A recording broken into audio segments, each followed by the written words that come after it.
Again, thank you so much for this opportunity. I think I would spend about the next 15, 20 minutes on three things, and then probably I'll take questions if there are from the community and see, if that can be helpful for them. I want to largely focus on, what did I do from my, give you a bit of my introduction first. Second, want to talk to you about my journey in the last 6 years, as how did I kind of adjust my, tonality, adjust some of the language barriers globally for the courses that I create, which are mostly business and finance courses. And then third, towards the end, I want to talk about, how are we moving ahead, with kind of new platforms like DubVerse, especially from a dubbing perspective, how is that helping us to really tap into more audiences globally, especially with the accent as an issue with global audiences. That's something we're experimenting with DubVerse together to see how that goes. Okay, so that's really the plan, those three things. I'll start with a quick introduction.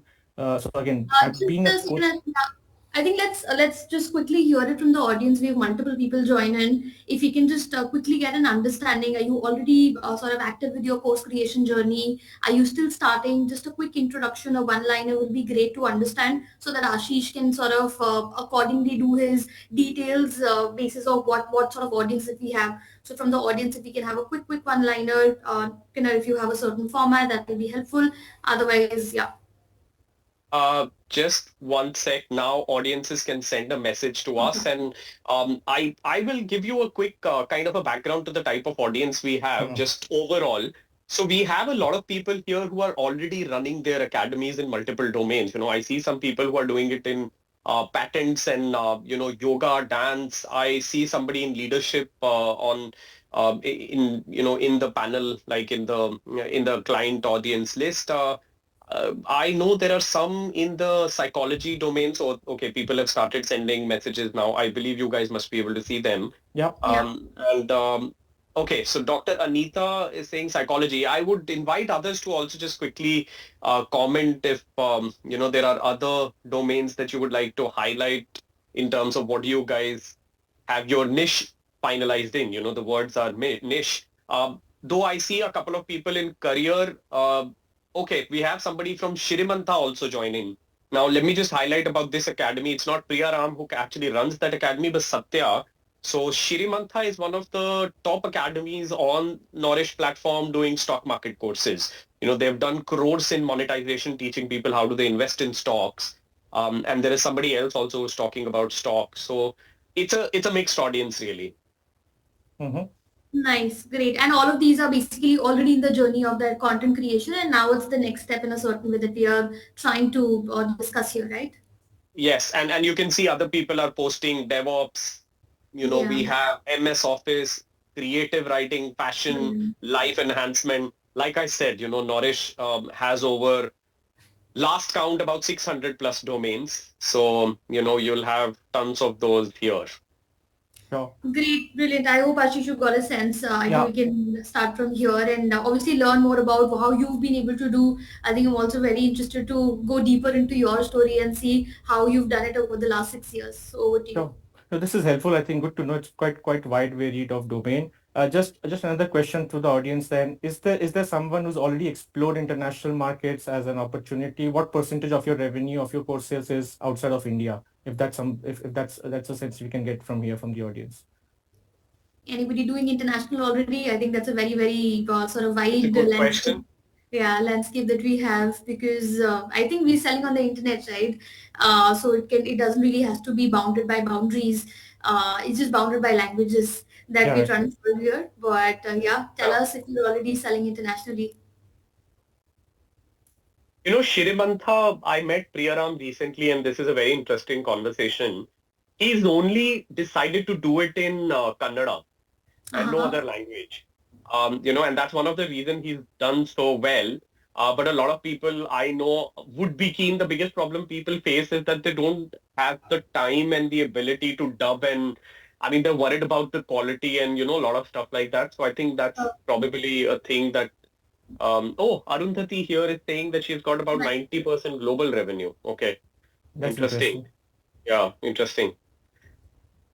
Sure, sure. Again, let's go with that. I believe that most people are still in India Yes, as in a the domain. face. Yeah. Yeah, and then there are some people definitely in the global. So Arundhati, for sure, like please share in your perspective as well in terms of how you're doing things differently from a global market perspective. So I started my course creation journey on Udemy, right? That's where I kind of launched myself first of all. Again, got a very good traction immediately once I launched in there with. So I was expecting a lot of audiences from India to take my courses, but surprisingly, I remember the first student who completed the course, Sandra, was not an Indian student, right? And that's where it kind of triggered something there. Like, why would somebody pay an Indian accent person to kind of, for an Excel course that is so basic? But that was a trigger point for me saying, let's launch something on Udemy. And over the years now that I've scaled up to so many 100,000 students, that has, if you see the chart, it's very, very global. Right? So if I can share my screen on the chart there, I just want to give you some perspective of what's the audience space and what's the opportunity, so that just Are for you able to example, share screen? Are you able to share it? let me just check once. I have a share screen button. There you go. Yeah.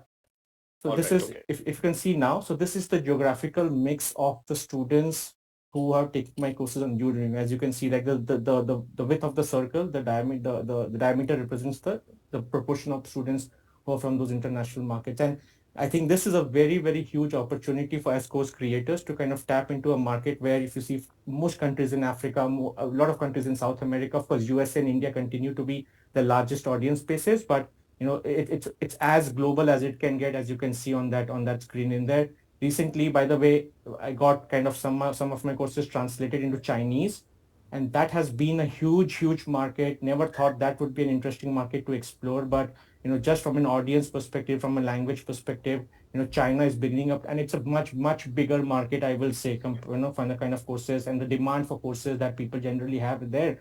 It could be a much bigger market. We just recently translated courses in Chinese, but that's something, again, just to give you some sense of, and again, the need for the translation was largely because accent is an issue, right? Most of us, we have a thick accent for them, from their perspective. So one of the ways you could kind of take care of the accent is to kind of do subtitles of these courses, right? And that's what that has helped quite a lot in terms of helping the users to complete their courses. But just to give you some sense of what the course journey has been, creation journey has been for the 6 years, there's a really very, very global audience.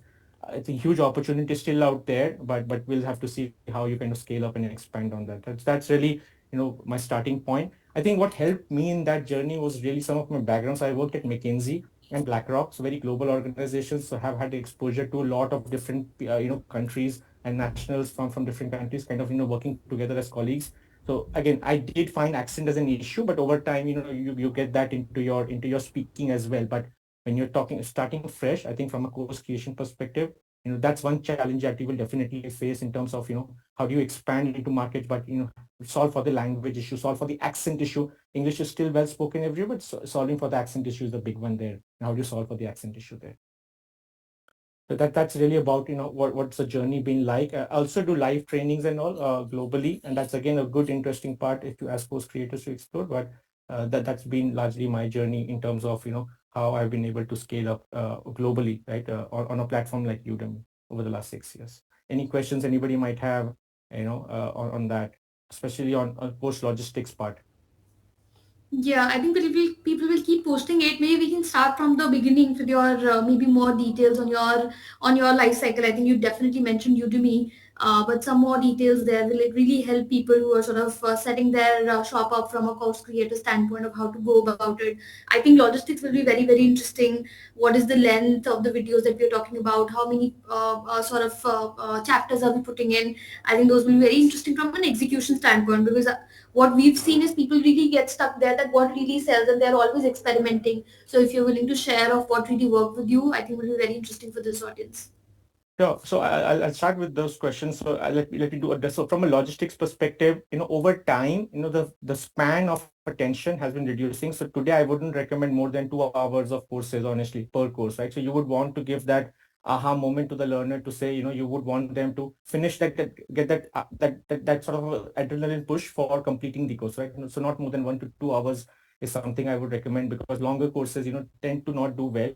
So that's something again worth remembering, that shorter courses helps quite a lot, from a learner experience perspective.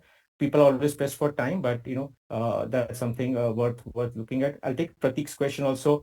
Uh, so I started with Udemy. I think it was a bit of a luck for me. It was very early in the Udemy, was also kind of growing at the time. Today, I wouldn't recommend somebody to start with Udemy because it's already very, very crowded.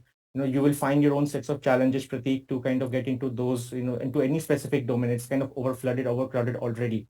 Right. But I think I just said I happened to start early by some luck, in chance of luck. I would say I started with Udemy, but definitely and that's where, I'm also transitioning now as a course creator to say, outside of Udemy, how do you kind of scale up? How do you kind of do your own platform, for example, right? How do you kind of, some of the things that you will see with Udemy and Skillshare is they're kind of also, squeezing in the revenue share and percentages there. So that's again something not in the favor of from a course creator's perspective, because they have a lot of things therein, right? So that there's a lot of nuances there from Pratik to your question, in terms of whether it's at this time. I wouldn't recommend somebody to start with Udemy. I would rather say build your own distribution. Udemy is a great channel if you had started in early, but you will not get. I mean, I speak to a lot of people on Udemy, so you wouldn't get that sort of attraction as you would have got 6 years back, maybe. So again, just got lucky to start early on that one, Pratik. Okay, I'll take Anil's question as well.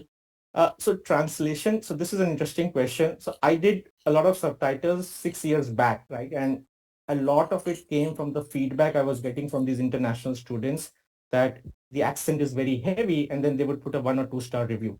So that's something, again, to Anuja's point on logistics, is that was something that kept coming, once in 3 or 4 days. And that's where we said we can't do dubbing at the time in 2017-18. It was a very, very expensive thing to do. Again, didn't make sense to do dubbing, but at the time we said, why don't we do a translation of subtitles, right? So we got somebody to do it manually, and you could imagine the kind of time we took, but the accuracy was good from a manual perspective. But the time, it almost took us 6 months to get into, do for like 30-40 hours of courses to kind of do that, right? But we did spend the time there. Again, it was mostly subtitles translation, Anil, to your question. And then that's something, we didn't change the dubbing part yet. It is now that we are exploring to say, when we have launched our own website for the last 1 year, we have now got built in our own distribution, right? We have said, along with subtitles, will a US accent, like a US neutral accent, work out better from an audience perspective? And that's where we are partnered. We have not done it. We have still kind of purchased the credits from DubVerse, but we still have to kind of, do the work and get that out rolling and upload it into our website. I have a question here, Ashish, if it's okay, and I think this is for Anuja, and I want to address it while we are here on this question being addressed by you. So Anuja, DubVerse can help anyone get across this accent problem, lip sync problem across any geography. Am I right? Like if we put in an English video in an Indian accent, your platform's AI will be able to convert it into an American or a British accent or a light American British accent, in voice, not in subtitles. Am I right in thinking that? Sure. So obviously the text doesn't have any accent, right? So that remains as is. What we do is, and I wish to sort of explain the sort of offerings that we have here as well, but just to sort of quickly cover it, yes, you can change your accent. So what happens is that, for an example, Ashish speaks in his voice, in his accent, which is very Indianized, right? So which is English. So now we are saying that we replace the voiceover, which is more either British accent or US accent or an Australian accent. So those are different speakers that we have. Lip sync, I wouldn't say. We don't work on the visual side of it. We only work on the audio part of it. So the audio will be replaced with a different speaker, which is speaking the same things, but with a very, very different accent. So lip sync doesn't become too much of an option, because if you Yeah. match the speed, I think the lip sync sort of stays there. Am I right in saying that? Yes, yes, it would sort of match at some places, but again, when you're speaking in a different accent, the lip movement also changes. So that is obviously there. But what we've seen is we are working with the likes of Rising Superstar and some other early stage edtechs as well, wherein they're also more than willing to sort of try this out, because the cost of recreation is so high that you rather do this and then you're able to reach a wider audience, is what how we are seeing this unfold in a real way. Absolutely brilliant. No, thank you so much for highlighting that. And I think it can be a game changer. So Ashish, I think I'll just throw the spotlight back at you. My question is, you have leveraged subtitling, and you're right, when you went on Udemy, it was a brilliant place. Even Amazon is crowded now. People know that if you're trying to sell something on Amazon, you have to work really hard. Everybody wants to own a Shopify store. And that's the whole promise of Knorish, that, people should be able to build their own presence, their own brand. But what you did on Udemy is brilliant because it opened the possibility of an international audience for you. Yeah. So what is your suggestion if somebody is starting and they started using DubVerse, now they'll have accents. So I'll have two parts to this question. One, which should be the first geography they pick? What should be our criteria to decide? Like, Shrimanta in stock market is doing fantastically well in Kannada. I mean, they do crores in revenue. How should they decide what's the next one? And how do they start reaching out to those audiences? Are you suggesting, maybe Anuja can also chip in, are you suggesting that their ads also should be in the local language or wherever, whatever language they pitch in? So what's your take on this? Yeah, that's a fantastic question. I think it depends upon where does the audience come from. Like for us, it's very clear. US is the second biggest market for us outside India, right? So we would want to convert or get this converted to US accent because that's where the large audience is for us at least, right? So if it is a local region here in India, absolutely. Like where does the audience come from? If it's Canada, you would want to do that from their perspective, right? So we just chose US accent because that's again because it's the size of the market for US is much bigger from here on to kind of do the dubbing and from that perspective. I think your second question I've thought is more challenging in terms of how do you bring people, right? How do you bring people to a platform, a Shopify store or a Knorish platform where, outside of Udemy, where you have to do a lot of marketing and all, right? Ads. So I've done a lot of ads as well, but the performance marketing ads, the ROIs are not like for a course creator spending his own money, his or her own money would be difficult to justify the spend on the ads and all, right? So that's where ads can be good way, but really will be very expensive. So you have to look at other options, social media, SEO to bring in the audience there, right? So that's something again very interesting to see how people will do that, but that's where you would want to bring in the audience from to the website, and that's a bigger challenge, I will say honestly, in terms of outside of Udemy, because it's much easier to sell Udemy because they have like 50 million people already on their platform, right? So it's more about getting discovered on that platform, to similar to an Amazon store concept, right? But how do you build your Shopify store presence internationally? And again, that's where we started with SEO as a channel, right? And just to let you know, like when we did, so we have like 500 blog posts on our website, right? And we have not done this over 1 or 2 months. We have been doing blog posting for last 3 years consistently. And that's where now it has started to show us results in terms of the traffic coming directly to our website, people signing up to our, free courses, and then we're kind of looking at monetization as a next step to that, right? But really we have focused on SEO, given that, the kind of courses we make, there's a lot of queries on Google on some of those topics. And social media like LinkedIn is another big platform that we're posting consistently, and you're beginning to see some traction there from a distribution perspective, right? So that's something again worth looking at from a distribution perspective.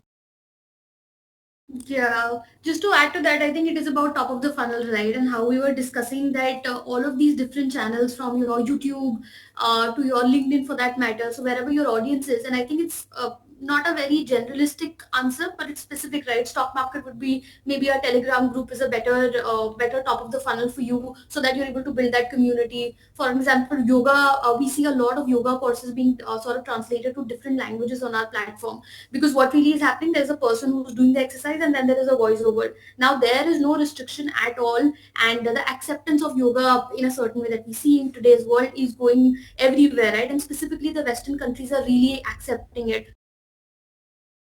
So if you're able to relate to them in the language, in the way that they do it, I think that is something really, really worked out, at least for the people that we've seen globally and from India as well.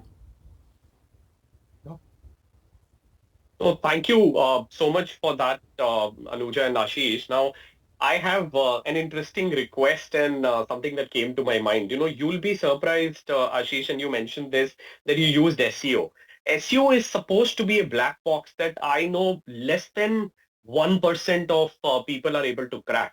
So the question here, I'm not going to go deeper into SEO because that's not the session's topic, but here is another request. I think I would want to do a separate session with you on SEO alone, because 500 blogs and doing international acquisition through SEO is a marvel in itself. I mean, I know that people are able to do SEO, but able to crack certain geographies. International becomes super tough for them. So I think that's a huge achievement, and that's something that we would love to learn. And I'm kind of you can't say no, you are on the spotlight right now. So you'll have to come back and teach SEO as well, some other point, because everybody would want to learn that. It's something that people are super keen to learn. Sure. Uh, No, sure. no, please go ahead. You were saying something.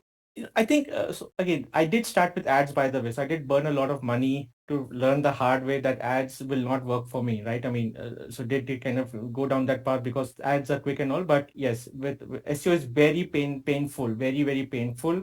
And I think if you don't have the patience, you will probably not see the results. Like we gave up on SEO for like far more times, and then suddenly we said, like, keep on, let's keep on going doing that, and it was more of a patience game than anything, any technical skill, honestly, Kinder, on that front. No, even with the patience game, believe me, we have also written close to 150, 200 blogs. And I was recommended, I just spoke to a consulting company recently and I said, how can I beat the top guy in the game? He said, you should write about 9,000 blogs more because that's where they are. So it's possible with AI now, we can do Yep. that. But But no, I think the game will change. I think if you write 9,000 with just AI, and we being in that space, like we are in that bubble, right? It is really going to change. I think Google is already changing a lot when it comes to the SEO part to it. But to share like the DubVerse story as well, I think that's what has really gotten us that global traffic as well. Like we also have about 50% of our customer base is also global and SEO, right? It was day zero when we started SEO. It worked for the last 2 years is what I can say. Will it work for next 2 years? I think the internet is up for disruption right now. But I think having your own community and your own sort of that set of users that you can always go back to. And I would really say that this is one effort to bring both of you and all of us sort of together here as well in terms of community building. That because you have to connect to people. Internet is one part to it, but until we get the people right, I think all of that is just vanity metric. So thank you for mentioning that, Anuja. Now, this kind of brings me to the next part of the question, line. Mustafa Kadri is logged in right now, and Mustafa is asked a question also. He is a trainer and he uses Knorish. So let me just explain with Knorish, everybody builds their own website. We are like the Shopify layer. Now, Mustafa has asked that he's in facility management and he lives in UAE. So I know that he does courses in Arabic and, I think it's all based out in Middle East. And with both of you, if we were to kind of look at the 5 steps that he will have to take to crack another geography, I think you pointed in that direction, community. What will those 5 steps be? So imagine someone with courses already in one language and now they want to go into another language. 5 steps, concrete. We want to get actionable insights from today's session. So I Ashish, think, let's begin. Sorry, yeah, Anuja, let's sure. hear from you. First point is content curation, and I would sort of come back with the point that we heard from one of the user itself, and very similar situation that they were in, that they already had courses, now they wanted to see what is going to work, right? So what they did is that they created their first 2 lessons in 5 different languages and ran sample tests to see where is that traction coming from. They also ran ads for that matter. They were okay to burn some money to do that experiment and understand that where does this really fit in, and that's how they were able to choose the next 2 languages, and now we are sort of going deeper with them. So it is all experimentation. I think nobody has the right answers, but it's just sort of what is it that you're willing to try. So you put a budget, put a timeline as well. I think timeline is the most important. I'll give 2 weeks and I'll spend say $5K or whatever the budget might allow, and then run those ads. The other one also what they did was that they sort of associated with a local partner who was already doing it but in a different niche. So that again gave them a very readily available audience. Interesting. And this happened through LinkedIn, right? So they were able to create that content very easily because AI enables you to do that very, very quickly in a different language. Sort of reach out to people. It's all hustle, right? When we are here, reach out to people and then you sort of collaborate with a local person. That's where you know that this is going to work or this is not going to work. So these are my 2 points. Ashish can definitely add a No. lot more. So we, No, we used a brilliant tool points. called we used a tool called Ahrefs. So Ahrefs is a tool that gives you a keyword research by geography breakdown, right? So if you put in, like, for example, let's say some keyword what people are searching for, it will give you all the related keywords and the global breakdown of those keywords where people are actually searching for those keywords. So that's another way you could prioritize, how you would want to search and identify topic or identify countries where your particular topic, right? So yoga, if you could just put yoga in there, it will give you where are people searching for that word basically, right? So, and all the variations in. So that's again a very good way to find out where would your audience possibly lie, where would your audience be, globally. Actually, all of these 3 points are absolutely brilliant. In fact, I have used SEMrush, which is close to Ahrefs. And I think we should be making like a mind map or an infographics out of this session, because there is so much of value that you both are kind of adding on to this question. So I love what you said, Ashish, that do Ahref kind of a search based on, if you're teaching astrology, where is Mm. the demand? If you're teaching facility management, so Mustafa could actually use this right away. Go and search on Ahref or SEMrush and see, okay, facility management searches are originating in this language more, and then follow what Anuja said. So her 2 points are excellent, that build first five parts of your courses, or first 5 lectures. I could also say build free course funnels. Free course funnel could be just a 30-minute long course that you did, which is like a webinar, like what we are doing right now, and experiment running ads in the geographies that Ahref kind of pointed you towards. One question that I would have here, Anuja, to add on, and maybe Ashish, based on his ad experience, can contribute. When you said run a small budget for a limited time, it's a brilliant suggestion. Based on your experience, Ashish, let's say facility management or any other domain, what could be the lowest budget somebody could start on, based on the fact that most of these guys are in India right now? So I tried doing some ads in the US, and let me tell you, if I'm Very running a expensive. webinar in India, the cost of an acquisition of one attendee for my free webinar on AI or something like that usually is in the range of 50-60 rupees these days, right? I mean, we are able to get 50-60 rupee lead to attend a webinar, and new lead. I tried this in the US, and I had to pay about $200 for a lead, and decided, unless I do like 5 million, 10 million budget on this, it's not going to scale in the US. We'll have to crack something else. Anuja also said something really interesting there, do collabs, which is a hack. But going back to the non-hack, format, what is it that, what is the geography where I could spend in Indian currency? I know Indian currency is respected in certain geographies. So the price parity, where would you suggest we start? There's no price parity, to be honest. Like what you could do in India, the cost of acquisition for any country globally would be far, far more, even on a platform like Facebook, which is the cheapest acquisition source, globally. At least it used to be when I used to run the ads, right? So, of course, LinkedIn becomes much, much more expensive from that perspective.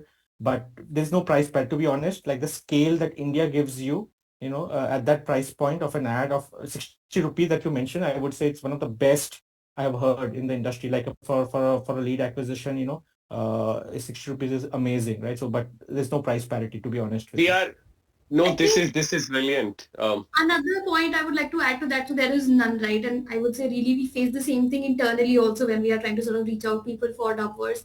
But the difference is that the ROI that you can get from those customers can be very different. If I'm selling a course for 500 in India, I can very easily take up a 4x or a 5x, which is very, from their price point, it Mm. is still very reasonable.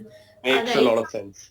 that's the wedge that we have to really create. You don't have to keep your price same wherever you are selling, and that's sure. No, you're right. So you're right, right? The trust factor doesn't come though. Like when you run ads in, let's say you are in India, right, and you kind of run ads in the US, right? So you're absolutely right. A US person would probably pay $100 for a course that an Indian guy would probably pay $10, right? And that's where Yeah. the economics still makes sense. But the trust factor, sitting in India running ads in the US market, you could do that. Like I mean, logistically you can do that, but I think the trust is always a bit of an issue with those ads sort of, you run that. But I think, definitely.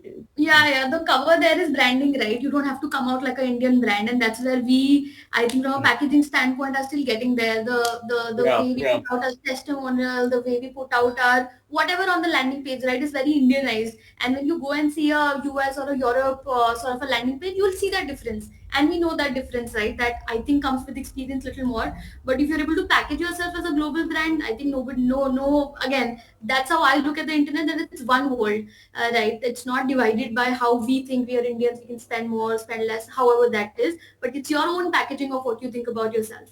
Yeah, you're right. And I think that's where dubbing into US accent is exactly why we are kind of moving into that direction, that we want to package it like it's a US website only, because right now it comes across as an Indian website along with the layout and the design, but at least the accent part will be covered using DubVerse, if you're able to, Americanize that sort of a landing page in your words. I have two insights here that I experimented with personally. So I think those would be key here.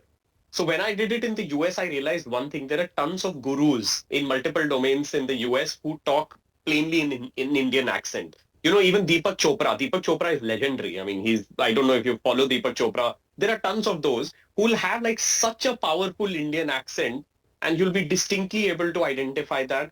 It still doesn't harm their brand. But I'll tell you, in that case, what you have to do is you'll have to play off internationality in a different way. So when I went to the US, I had two American guys sitting with me in the session. So that kind of brings the ability to contextualize and localize the brand, and give the image to people that, you have someone from the same region advocating the platform. So I think collabs, Anuja, what she spoke about collabs is, I think, just absolutely brilliant because that's what we used. But even then, the cost of acquisition, I believe we didn't play the community angle, but I think that's the next bit where everything kind of starts working. No, but fantastic insights about, price parity and what you could do in terms of, finding the right audience. I have Satya mentioned something from Shirimantha's experience. Shirimantha has been able to crack YouTube followers, 60,000 followers. But even with those 60,000 followers, they have monetized it to the zilch, like really, really well. So I think YouTube gives you that ability to analyze where are the countries that watch your content. So if you have decent content, and a lot of people don't value YouTube ads too much, but I believe YouTube can be as powerful as TV, what TV used to be. So I think one of my suggestions to everybody is that, and it has a possibility of virality, which, is rare to come across on general platforms. So YouTube ads, I believe, are uniquely placed to give you like a very, very different tangent if you, kind of are able to do well. And I speak to so many agencies, it's so underutilized. It's like probably less than 1% agencies actually are effectively able to do YouTube. So I think that's another take that I would have about this. For sure, I think for us as well, multiple again course creators who work with us, their top of the funnel is YouTube, right? They would go live, they would give out a lot of free content, right? That's what it is, creating that value, that you give that flavor for free, and you're able to tell them that this is what you're going to do, and this is for free. When you actually enter and you actually enter the community and start paying, it's going to be a plethora of information, a plethora of personalized things. I think that's really going to create that difference. So we really, really see that playing out. I think another thing I want to mention here, and maybe Ashish, you can also sort of share with your experiences, creating courses for others, right? So one is that you create your own course, become a brand, and then you sort of figure out your own distribution. The other that we really see out working is as well licensing of content, right? Where you create a lot of content, then you are either selling it to a brand, maybe for an L&D content, for their own curation, or for a bigger brand to be able to sold under their umbrella. That is again because what we see is people license that content, either they're buying it or selling it, however that is, and now they already have this content, their distribution is already sorted with the partners that they're going forward with, and they're able to, if use DubVerse and multiply the languages, that gives them that skyrocketing sort of a revenue multiplier, because they are licensing, and now it's somebody else's problem statement to figure out the distribution. So Ashish, if some thoughts there, if to build own distribution is a very difficult task, if these have worked out, how does this work in India? If you can share some thoughts. Yeah, that's a very, very good suggestion. I mean, it's a no regret move, right? You kind of find somebody who is able to kind of, so we were recently in discussion with a bank who has their own LMS platform, and they Right. wanted to kind of take our courses and put it on their platform basically for an annual license fee, right? So it's a good source of lump sum money, because then it's no longer like on a per individual enrollment basis. It's an organization wide on its thing, right? So it's definitely a very, very good way of monetizing existing content, right? Without getting into with big companies who already have their own LMS platforms. So I agree with that. The trick there, the challenge there is, getting the right. How do you price it? How do you? I mean, the per user price that you will get will be much lower than what you could get on a Udemy, or what you could actually get on your own website. But For it's sure. still no regret money, because that's a lump sum that you get for every year renewal without putting in a lot of effort, right? So I think it's something we have also experimented with, right? And that's something worth exploring for sure.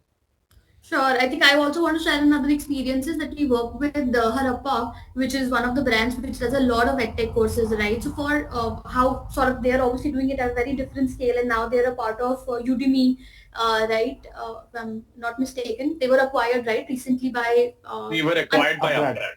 Upgrad. Upgrad. I'm so sorry, Upgrad. All are with you. So Upgrad, right?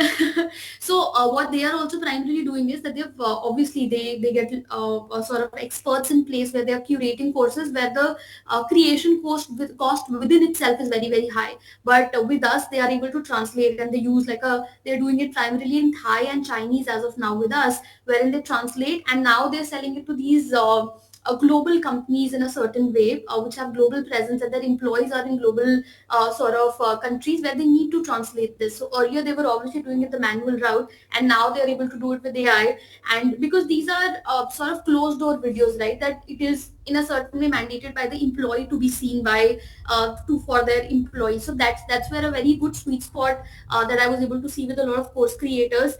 And I think companies are more and more willing to upskill their employees as of today. So that's where it really fits in, and we've really seen this fly very successfully with the likes of Harappa.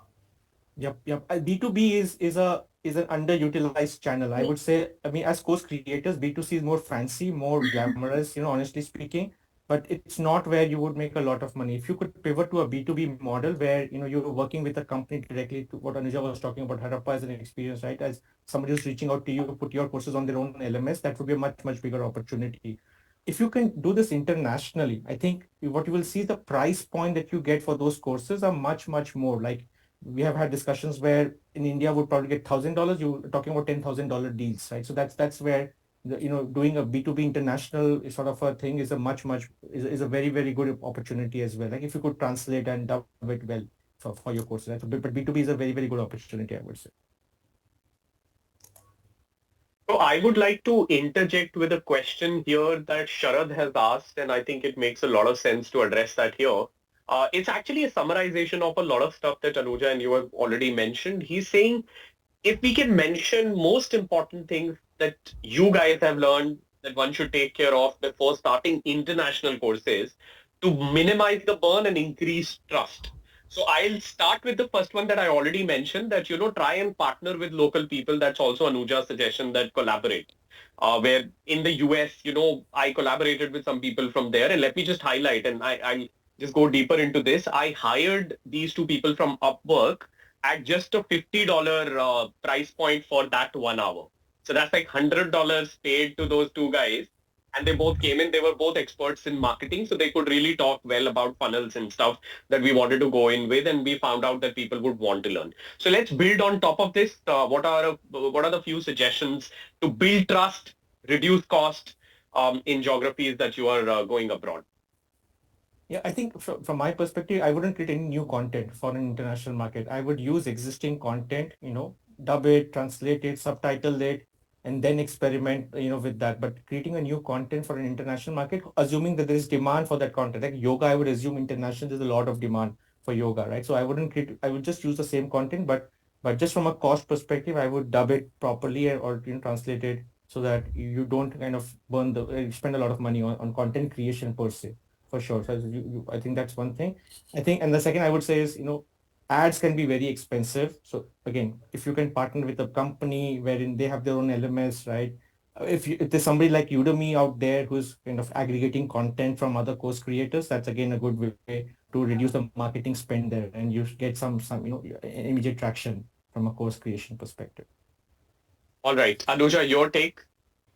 I think a few points have already been mentioned, but I think another becomes, which is a sort of an extension of trust, is the branding aspect of it, right? So that's not a shortcut in any way, but you have to show your face, as simple as that. So again, what we've seen on the platform in a certain way is that there are people who just do voiceovers in a certain way. And if it's then it depends on the course, right? If it's a very hot selling case, like a very specific, like a Power BI or something, then somebody is here to learn and they are going to sort of go ahead with it. But if you are selling in a very crowded market, then people want to see your face, as simple as that. That who is it that I am trying to learn from? Why is it that I should trust this person? What is it that they have really achieved that I should be listening to them? So I think all of that personal branding really is something that scales for people. So if you're doing it as a brand, then that's a separate thing. If you're doing it in personal capacity, then I think showing your face becomes very, very important. And if you're a shy person, then you have to figure out something else which can really work out from that aspect. But I think branding becomes very important. Oh, thank you for that. And Sharad himself has added on to the question that, there could be a testimonial strategy as well, that if you have people from the local area that are actually giving you some kind of comments, if you've even given free access to some of your courses, then I think that works because you're able to get testimonial. And we do that sometimes. We say, okay, you could test out the platform, but you'll have to give us a recommendation or a testimonial in exchange for that. So deals like that. And then there are platforms like Product Hunt. There are platforms like AppSumo where you can kind of launch initial lifetime deal to content access and, multiple other formats. So I think all of those kind of become really, really helpful and powerful in that way. For sure, I think yeah, these platforms Yeah. are meant for that, right? And I think from our personal experience as well, AppSumo has been brilliant. That gives you the audience that you would not expect otherwise. And again, that's completely global audience that we're talking about. I think some 10-15% Indian audience, and apart from that, everything is very global. So you have to put out value. I think to sum your point, you have to give that value. You have to give that free. That you have to be little vulnerable, is how we like to call it internally, that you come and explore everything that we have, and then you take a decision that you want to go ahead or not. So being vulnerable with your own audience, I think again a part of brand building, but that becomes very important, and that's when people trust you. They will either like you or they will not like you, but they'll be very clear of what that really looks like. Yeah. I think as course Fantastic. creators, the course creators, we want to monetize faster than what the audience would like us to pay for. So that's something is worth remembering, that it always, I find it very difficult to say I will put up my courses for free, but over time, free trial is a good way, right? I mean, for somebody to come in and say that, why don't you explore the platform for 1 week and then decide if you would want to kind of pursue and move forward with that, right? So that's another way to kind of build that trust factor, to see people are really liking what you're putting in. But you need to give that free trial to somebody. Of course, there will be people who will do multiple signups. I think it's okay. I think at the beginning it's absolutely okay. In fact, I encourage people to do that. The more time they spend, the more they'll come to know and engage with your website, right? I think the biggest thing that most course creators have not, at least in the training domain, is time spent, right? I mean, you could create a good video which is fun and entertaining, and people will watch it, like, binge watch it and so on. Like, so Netflix doesn't work for training. You need people to come back and spend time on your platform. So you need to kind of show them that they will have, I think the word value is really apt, right? Are you able to show a change in your behavior before and after you did this particular course, right? And that's where, it takes a bit of time, but that's where, being okay to say, do a free trial, and then see how that goes for that individual, helps you build the brand. And SEO, I think, also helps you build the brand, right? You're putting in content out there. So that definitely at the top of the funnel helps to build the brand. But being open to a free trial is, I think, is an important way, because but course creators feel it very, very difficult to let go and say, I'm willing to charge, I'm willing to do this for free, as course creator. And again, I'm a course creator myself. I understand the psychology.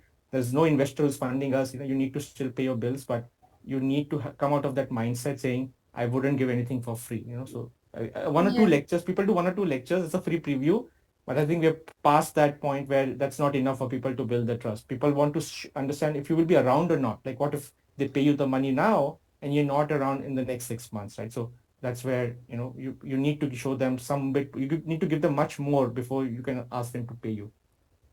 Oh, this is a fantastic point. In fact, based on the same point, we had recently launched a feature set where people can build a subscription model saying that you get the first 5 days free or first 10 days free, and then automatically your card subscription starts charging, which was a huge challenge initially. But, with the recent RBI changes where auto Yes. payout mandates have been made, possible in India, it became really easy to actually kick that off. In fact, Shrimanta, is a great case study of that. I was speaking to Priyaram and he mentioned that he's built a fantastic subscription service of people paying almost, 2,000 rupees a month just watching him trade stocks, because that's still allowed under the new SBI guidelines, the SEBI guidelines, that kind of restrict people from typically recommending stocks.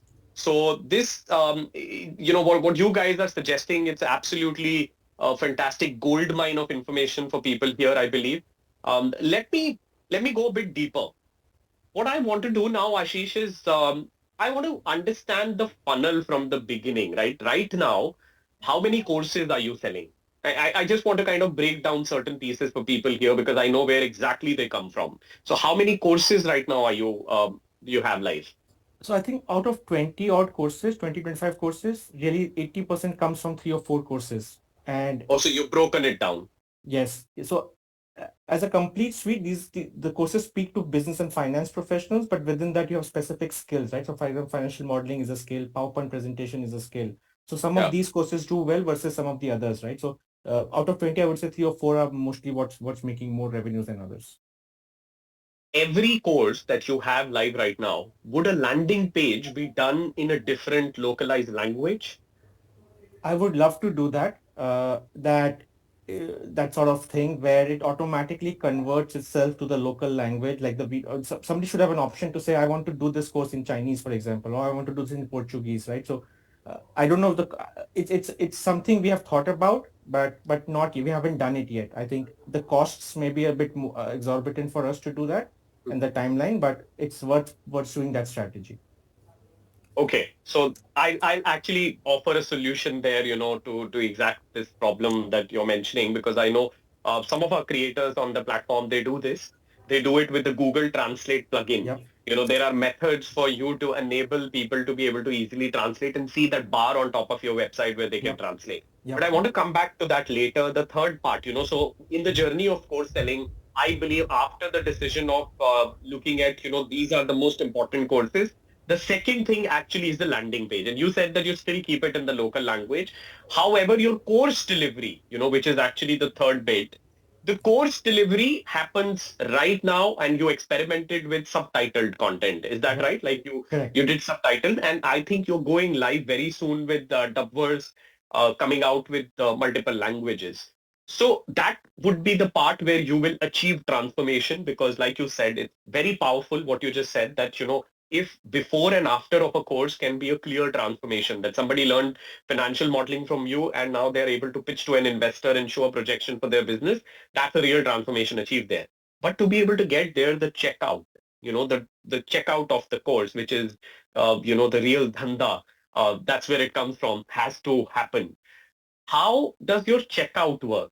Because internationally when you sell, I can vouch for this, that gateways become a major issue. Like we have recently integrated CC Avenue in UAE, and I know we had a few people logged in here who use that right now.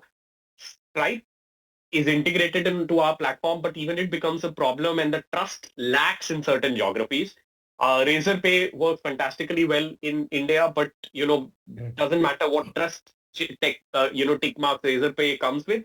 It's still tough to build trust in other geographies. So how do you cover that gap of building a payment trust? So payment trust, so we use Stripe for now, right? I think given that, as I said, right, we're largely targeting US as a market, and also some of these developed countries are also on Stripe, right? So from that perspective, Stripe is pretty well known. We were on the other, what was the Elon Musk PayPal company, maybe? PayPal, right? PayPal, yes, because They, these two have ruled the market, right? yes, Stripe is now the best, and PayPal. So we have both on our platform, and I think from a trust perspective, PayPal has better global trust, but it's super expensive. super At expensive. time, yeah, it charges you sometimes between 4 to 6%, in Yes, certain geographies, which is a huge pain considering ROAS is a game all course creators kind of want to win at. So correct. you have it easy because Stripe is US and Europe. I think it's a well accepted platform. Everybody loves it. So it makes sense. Any take on that, Anuja, that you've seen? How do you localize payments, or do you suggest that Stripe for now is the best option? Yeah, I think Stripe for now is the best option. We've also not come across a better solution as yet. So Stripe, I think globally is very well accepted. I don't think so anybody sort of gives a second thought. PayPal obviously worked very, very well. I would say PayPal conversion and PayPal trust is way higher because it gives you an option of chargeback. As simple as that, that people have trust that my money is not going anywhere. It's going for the time being. If I don't like it, then it's in my account. And it's a very user first sort of approach, which is great. So obviously PayPal and then Stripe is what I would put out for global audience. Oh, great. Thank you so much for that. And I have another, experience here that I realized, which, both of you could also try. We reduced the number of steps that checkout used to Mhm. take and got down our cost from about 160 to 60 rupees. So what I mean by that is on the landing page, if you see buy now button and somebody goes to the next screen, usually what happens is that you ask the name, phone number, email ID, and then they click next, and now the gateway comes. So what we did, we combined these two steps. They put their name, phone number, email, and on the same page, on the bottom of those two forms is the checkout button. By reducing this one step, we got it down from 160 to 60. And let me tell you, in the next few weeks, we are launching another feature where the book now button will actually have the form under it on the same page. And my thought is that it can come down to 30, 15 or 30 rupees, by just reducing those steps. And I can tell you that we are the only platform in this part of the world that's been able to execute this because RBI will still mandate a OTP transaction to be kicked in when you click on pay now. So, no other platform has been able to reduce it to this extent. And in fact, we have a passwordless checkout as well, where you can remove every single piece of information that you take before the payment. So, it can even become shorter and you don't even take, passwords from people. But this works magic. And this is a very small tweak, but it does like a brilliant return. And we've seen it firsthand, the kind of numbers that it's able to drive. Interesting. I think interesting learnings for everybody. No, absolutely. I mean, just so much to kind of share and learn Always. about.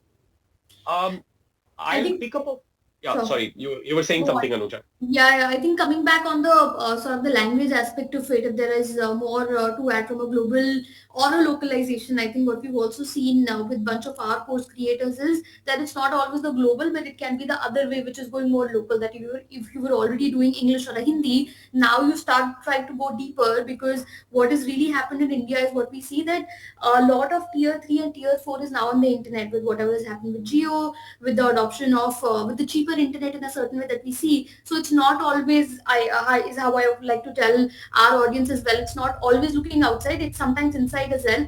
It might not pay you higher per value, but the sum total is way larger. So if you're able to figure out a niche again, which people are willing to learn. Which a lot of people are getting onto the internet. I think that can be interesting. So Ashish, if you've seen anything happen on those lines, will be very interesting to know. I have definitely got that as an idea to explore more regional languages to translate and dub it courses into, because I mean topics like finance, yoga is something that you Yeah, would expect all across India, like so, and from a user perspective, I've interacted with a lot of people regionally saying, can I have this in my local language? Can I have this in a regional language? So that's definitely from a user perspective, but again, I think it depends upon where your focus is, right? I mean, what's the size of that market and where do you want to focus into? We have kind of said, we want to first go international and then go deep, but I can easily imagine, a local, like a regional language being a very, very good option for as well, right? So I don't think it's a no-brainer, right? You would want to do a regional, if you want to remain in India as a geography, you would want to definitely try out local regional languages for sure.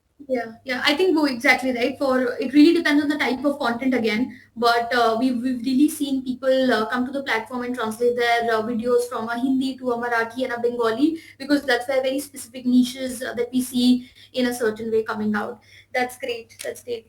I think what we can also do is we can get into a quick demo for the platform. I think for DubVerse, so that we're able to sort of cover for the audience here of what all that we have to offer. And I think somebody was asking for a discount also. Happy to offer that for Knorish community. I think this is great. The interaction has been brilliant. So happy to sort of come up with something. We'll try and come up with something by the end of it. But yeah, Would can I love say to see a demo. Yes, would love to see a demo. And that? also if you could highlight, Anuja, how many languages? I mean, do you also do Tamil, Telugu? Because these have like very large audiences that, are there. So yes, you can share the screen. I think you have the share rights. Yeah, I do. I can share, and I hope you can see my screen now. We can. Great. So this is the platform. Like just to add some more some things from top of the starting point in a certain way. That how we are building this platform is 100% self-serve. Whatever we do internally is something which is available. We are not a very one-on-one sort of interaction standpoint. We want to allow our users, because what we really see is, and obviously you guys can add, that these course creators are more of that no code, low code sort of people who want to move faster, right? So with that approach, what we really want to do is give you the power to run independently, do everything from the platform, and then basically churn out as much as you can. We obviously have support and sales wherever required, but the point is that people in a certain way have become that adoptive of new product and technologies, that they want everything at their disposable, right? So this is the thought process in a certain way that we've built this product with, that everything is available. So this is my home screen, and everything that DubVerse has to offer can be done from here.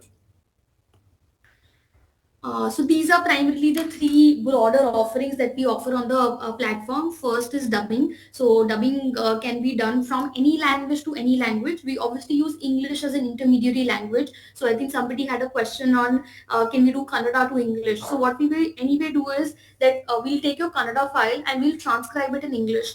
And just to sort of give an understanding to this larger group, that English is where the maximum data exists in AI, right? In AI understands English the best, so hence English becomes very important for us.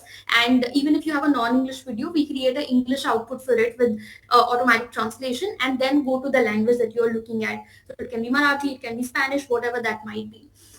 We do this in 60 plus languages, Kinna, to answer your question. About 15 are Indian languages, and remaining are more global languages that we sort of have available on the platform.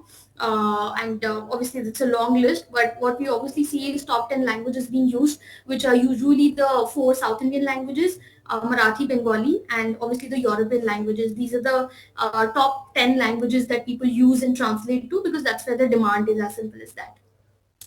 The second piece is subtitling. So like Ashish mentioned, that if you're trying, if you're experimenting still with your audience, what you can do is, as bare minimum first step is to add subtitles in a different language and see if you're getting that reaction from your audience or not.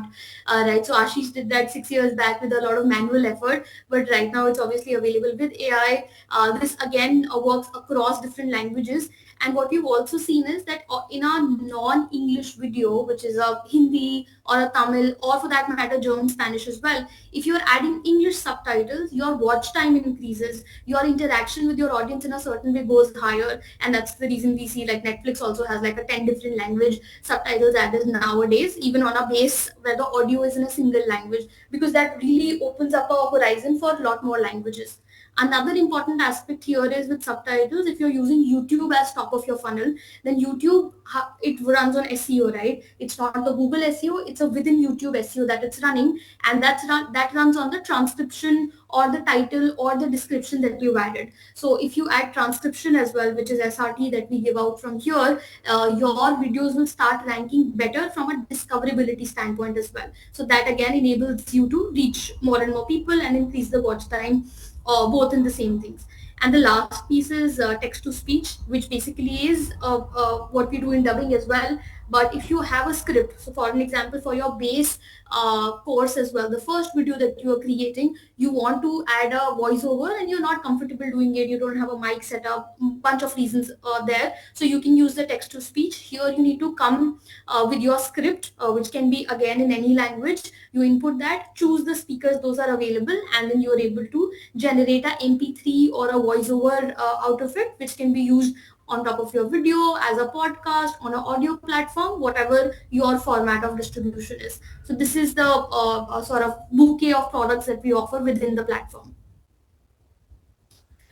Cool. If there are any questions, anybody, then happy to answer. But yeah. Would you, Anuja, would we be able to see maybe I've looked at some amazing examples of what DubVerse can achieve. Maybe just any example, if you could, Yeah, yeah. I share will. it with a video, so you'll have to reshare. And when you reshare, I mean, just optimize it for audio. And if you kind of want to do that, that will be great. Yeah, okay. I can share a specific tab. I think that becomes better then. Also share audio. Yes, sure. Yeah, I hope you'll be able to hear the audio as well now. Cool. So this is the platform, like I was mentioning, and these are the three things that we do. So I'll quickly run into the process of dubbing specifically. Subtitle and TTS are very similar, but just to go deeper, let's go deeper in the dubbing.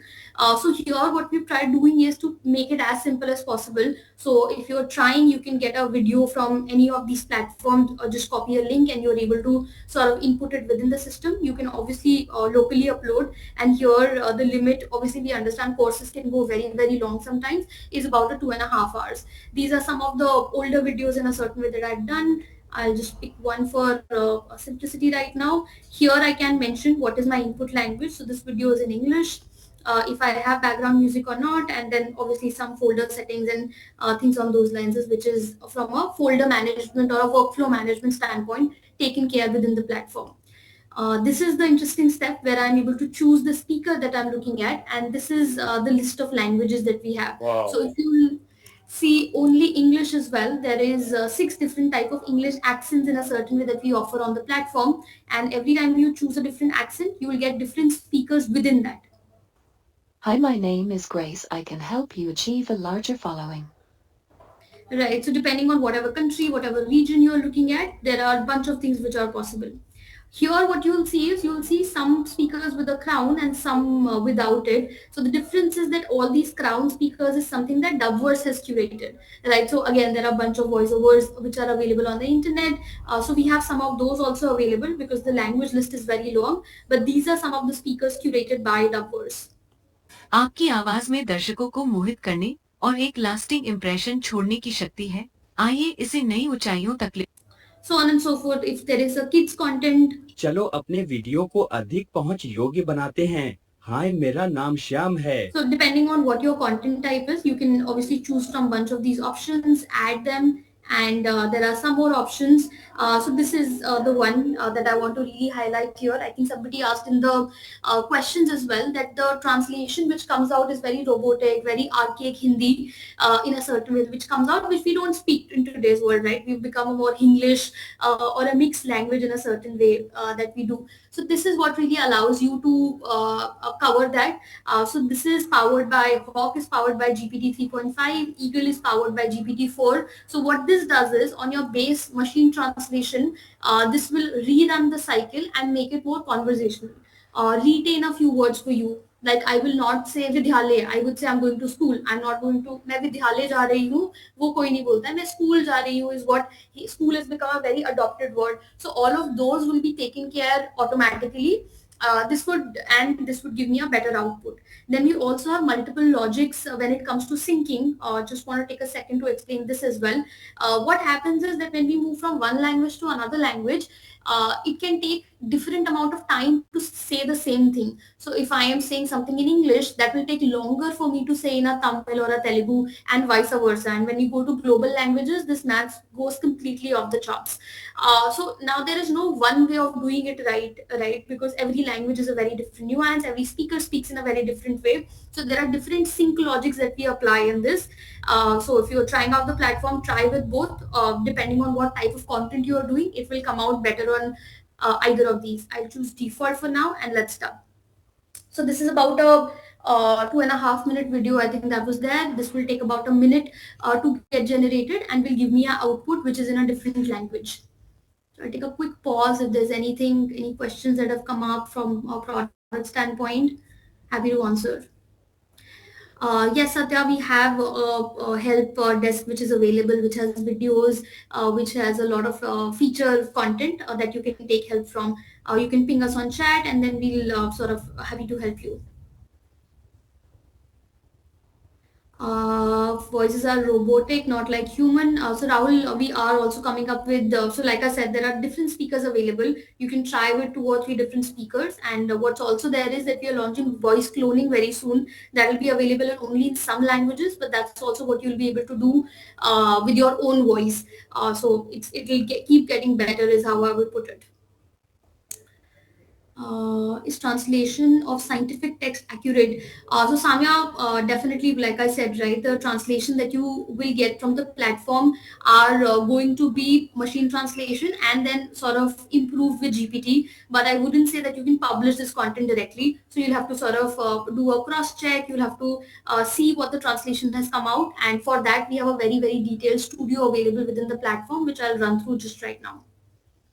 Raghu, for a 60-minute video, it will take you about 6 to 8 minutes to get an output in a different language. So approximately a 10 to 15% of the length of the video is what the platform takes and churns out the result for you very, very quickly. I think there is a question for me where Rahul, who is already on the Knorish platform, is asking, can we integrate DubVerse within Knorish? And I think that would be ideal. Maybe, we will have to look at maybe easier ways of making it possible for people. And I think we definitely should do that. So Rahul will definitely look at that and make it easier. But both of these platforms stand alone as well because it's content creation. It's almost like you'll go to a studio. So just in addition to the studio, you're producing content. So I think look at that possibility as well.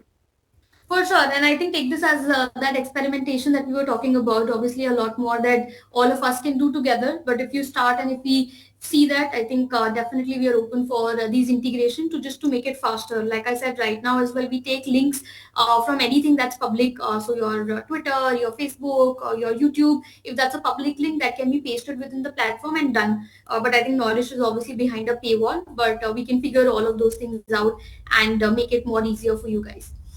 Right, so until this is happening, let me jump deeper into the product. So this is I would say the main meat within DubVerse, which basically makes this a very, very powerful tool for you guys, which allows you to do a lot more. So what is happening here is that this is my translation to Tamil. If that somebody understands Tamil can help us, or maybe I'll move to a Hindi version for my easyability. But bunch of things that are happening here. So this is my transcription and my translation. So like I said, we transcribe in English and then we translate. So I'll hide the source text for now. And with my English keyboard, what I can do is I can say transliterate and I can just as simply start typing here. So if I maybe for simplicity's sake, just type my name for now, it will give me a Tamil version of it. So this is called transliterate, where with my English keyboard, I'm able to type any language and access the whole platform as I would like to. So I can just type it and edit if I understand that language. This is where I can play my dubbed video. ஹானிமனின் கோட்பாடு 2 முக்கிய கருதுகோள்களை கொண்டிருக்கின்றது. கடைசியாக ஒரு நோயின் சிகிச்சை. What I can also do is this is my syncing where I know maybe if this sentence should have taken longer or a shorter time period, I can very easily change the time taken for the specific length that we are talking about. Bunch of other things available here from a CPS standpoint. So like this one is highlighted, right? So what this means is that the time duration for this segment and the amount of words that are included here is not a match. The CPS as we suggest in this pop-up is should be less than 20. For the speed of that translation or the speed of that translated version that has come out to be fine. So two things that I can do here, I can either edit the timestamp or I just added an extra word here. If I remove that, if I make some basic changes to the translation, then my CPS will in a certain way come under control. Another important thing that I want to mention here is restyle. So what we do is that we're also able to add these subtitles on your video directly, right? So you see this is something which is basically subtitle burn, where on my video we will paste your subtitles so that whoever is watching in whatever language can basically go through the subtitles as well. And obviously a bunch of styling options are available here. Depending on whatever sort of suits your brand, you can do that, create a theme out of it or choose the available themes and then sort of use the platform.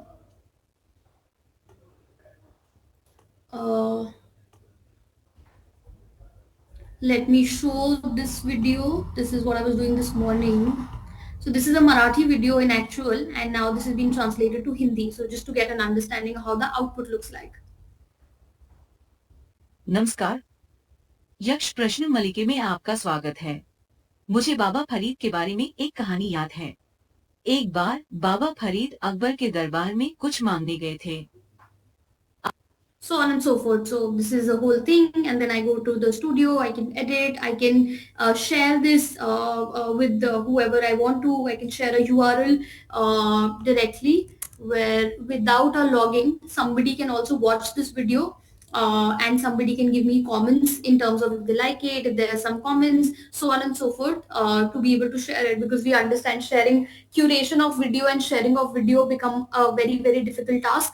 But here I'm not logged in, and I can obviously watch the whole video and share back comments with you guys.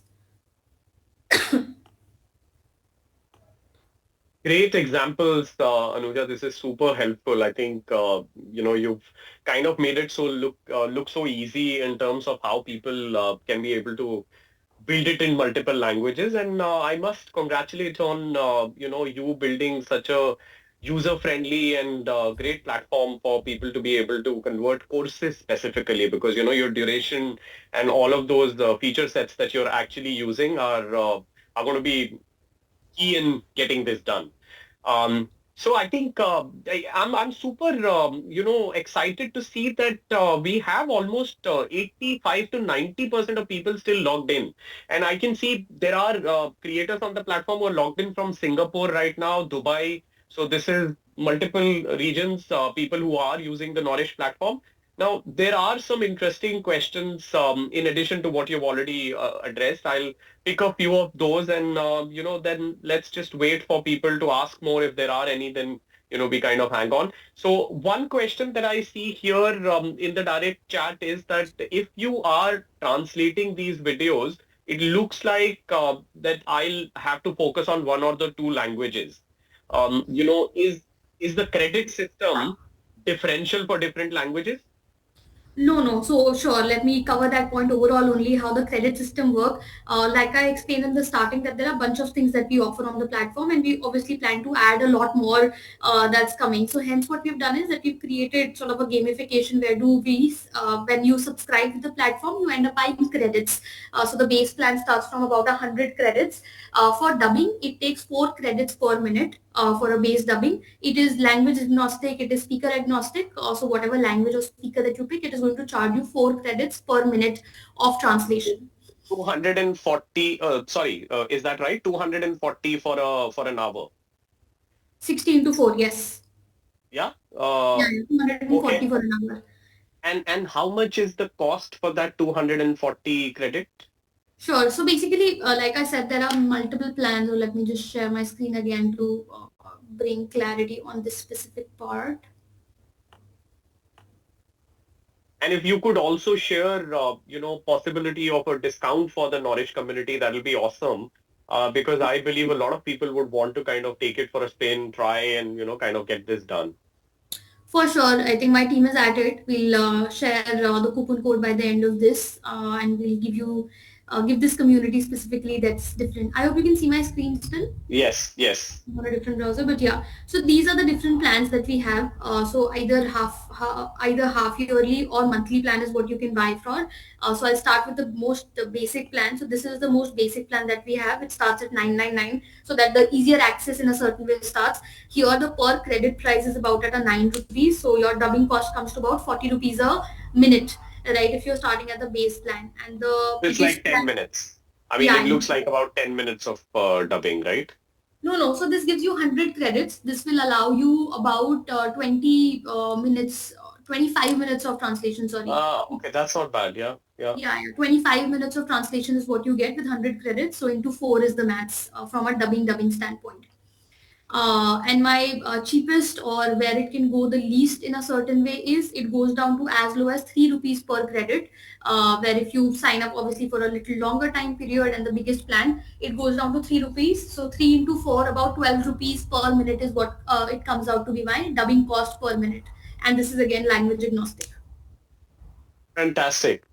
Super awesome. No, I think we are excited to see what people will be able to build with this. In fact, we are going to start experimenting with a few of these ourselves, and this has been super information driven. I think you kind of highlighted some of the key takeaways of why and how people can utilize the language translations. And thank you so much to Ashish. She's been able to highlight the impact quotient of what's possible.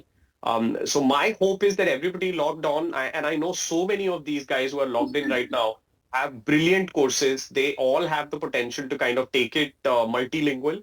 And I clearly see that DubVerse is also able to offer like Indian languages that have a deep penetration and a very heavy internet user base, to be tapped into. So sky's the limit, to be honest. And combined with the cost of acquisition of clients in this country, I think that could be the first thing that all of us try. Because I started this conversation and everybody started thinking that, okay, let's do Chinese, German, because, Ashish is there. But I think what I am also trying to understand here is that maybe the answer is Gujarat, Tamil, Telugu, and start there and, then go international. For So, sure. And the cost has really, really come down, right, when it comes to per minute of sort of content created per minute. Now you already have your content that's created in whatever language that you started with. Now repurposing that, I would say, has become very, very simple, and that can sort of be taken ahead. Right. So that's definitely which is possible. Just to cover the pricing aspect, one is that we also give out 40 free credits on every sign up. So that's about 10 minutes of free dubbing that you get. You don't have to pay anything. You can just go log into the platform and then start creating directly without even talking to anybody. So do that. And if you think this is helpful, you can either subscribe directly, or obviously we'll do something special for Knowledge community here. The second aspect is, for dubbing it takes 4 credits. For subtitle it only takes 1 credit per minute, right? So that is about 100 minutes of subtitling that you can do for that 999 plan that we have, that's which brilliant. would cover a lot. And that this price differentiation is the reason why we kept a credit system, which basically enable people who are buying already to do more.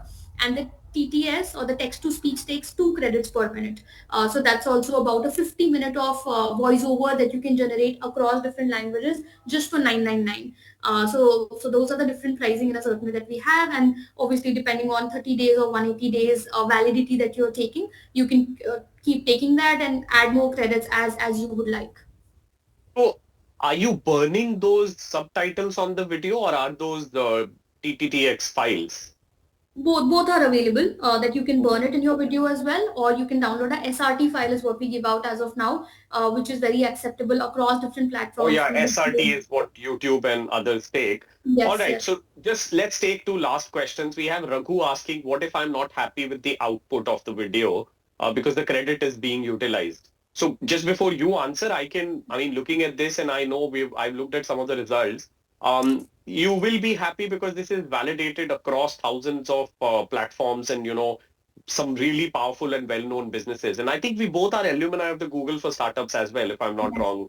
yes, Yeah, yes. so I think there's a lot of validation in all of these recognitions, and I think you've raised some external funding with some really good names on the cap table, Anuja. So I think they're here to stay, constantly improving. I can already see that AI has taken a deep root into almost all processes of DubVerse, but I let you take that.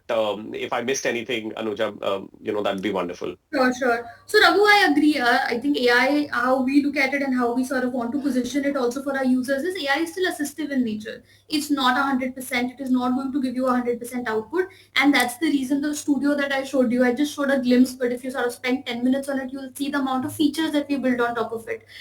So there is that last leg of 10 to 15%, depending on what video, what language you're looking at. You need to put in that effort. I'm not taking away that from your side. If you do not like the output, you can spend some time and make it better. We also have a service arm, just to mention, where we get this editing or human review in a certain way done for you. That's separate costing, definitely. But if it's a bulk project, and I'm assuming everybody here is a bulk content creator, so happy to sort of have that discussion.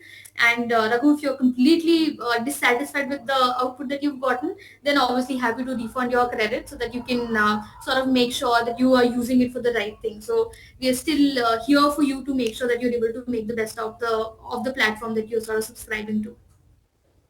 Thank you for that, Anuja. Prasad has a question. Would it be possible to create a video with multi-language options? I didn't get that question very clearly, but if there are multiple languages in the first video, for an example, English, that when I'm saying I have Hindi also, thoda sa English bhi hai, so wo automatically that can be taken, but the output is going to be in a single language. It is also, like I said, it is optimized with GPT, so it comes out, gives you some English words beech mein, so that multilingual is taken care of, but it will be primarily in a single language. All right. With that, I think we kind of should close the session. It's been super wonderful. Thank you so much, guys, for sharing all these brilliant insights, all these hacks, experiences, and I think truly valuable suggestions that I believe people should be able to go back and apply right away. I learned a lot, and I really thank you for that. So thank you so much for joining, Ashish and Anuja. I look forward to more of these, and I hope that we are able to forge a better possibility for both sides of the creators to be able to utilize the technologies better. I am sharing a coupon code here, DubVerse20, with the Oh, thank you community. so much. So it's only for Knowledge community. Please sort of note this down. It will go live in 5 minutes because you're just doing it. But you can note this down, and if you try it another hour or so, you should be able to get a 20% off on all the plans that we have. Thank you so much for that. Really appreciate it. So guys, DubVerse20, I know that Anuja's team didn't even give me a coupon, so you guys are lucky. Just joking, but I mean, I'm trying to highlight that, it's a great gesture. I think we should all benefit from it, and it applies on all plans. So please go ahead, Yeah. utilize the opportunity, and I hope we all see each other in multiple languages and, kind of together cross the boundaries of language that exists out there. Thank you so much for this, Anuja. Thank you. Thank Thanks a you, lot, guys. Ashish, I think, for joining Thank in. you. Thank you so Spending much. time Thank with you. the community. Thank you so much, guys. Thank you so much. See you soon. Bye. Thank you. Bye. Thanks a lot, guys. Bye-bye.